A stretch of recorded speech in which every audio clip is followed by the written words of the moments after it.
त्या पूर्ण करणं हे सरकारचं कर्तव्य आहे आणि ते आम्ही करू. काही उणीवा राहिल्या असतील तर त्या उणीवा दूर होतील. फक्त त्यांच्या खांद्यावर बंदूक ठेवून काही लोक, विशेषतः काही राजकीय पक्ष या पद्धतीनं कारभार करतायत ते काही योग्य असं माझं मत नाही.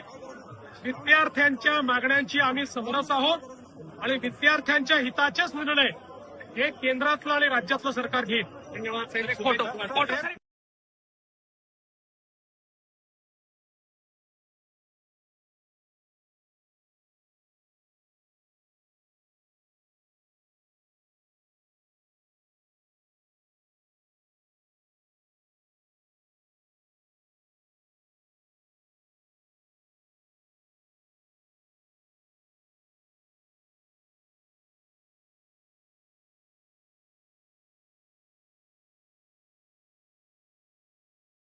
काय नेमकं मागितलंय आणि आज मी पालखीमध्ये चालताय, दर्शन झालंय, काय माझ्याकरता अतिशय भाग्याचा दिवस आहे. जन्मदिनाच्या दिवशी मला वारीमध्ये चालण्याची संधी मिळते आहे.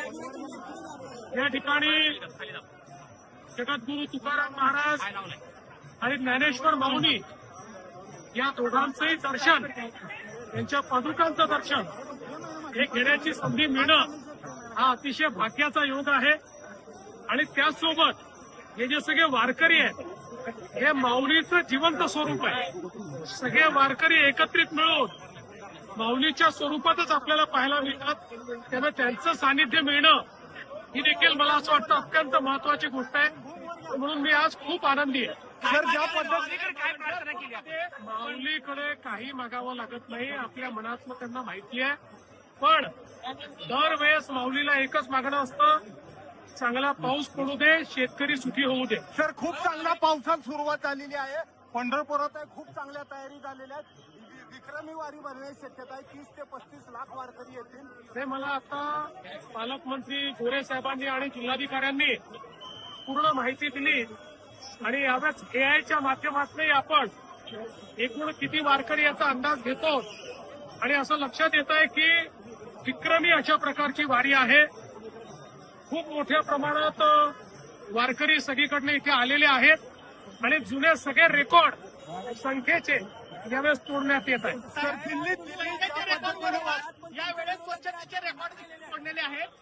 वाळवंटामध्ये पाऊस शिकू शकत नव्हतं, त्या ठिकाणी आता वारकरी जेवण करतात. एवढी स्वच्छता वाळवंटामध्ये आहे.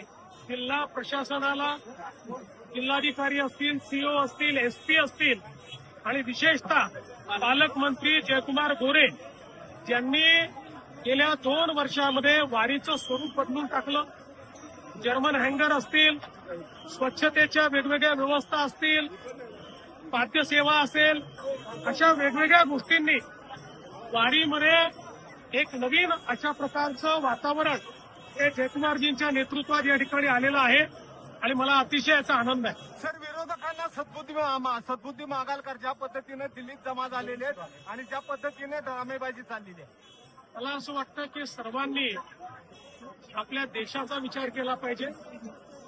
आपल्या देशाची बदनामी होणार नाही अशा प्रकारचा विचार केला पाहिजे.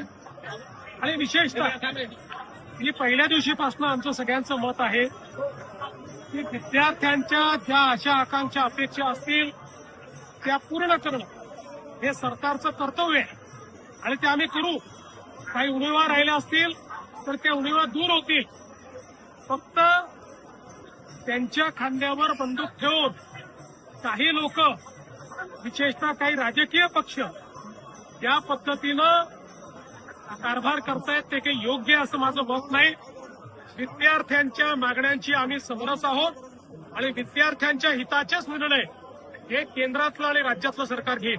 धन्यवाद. साम टीव्ही मी नेहमी पाहतो, त्यावर दाखवलेल्या बातम्या रिलेट करतात.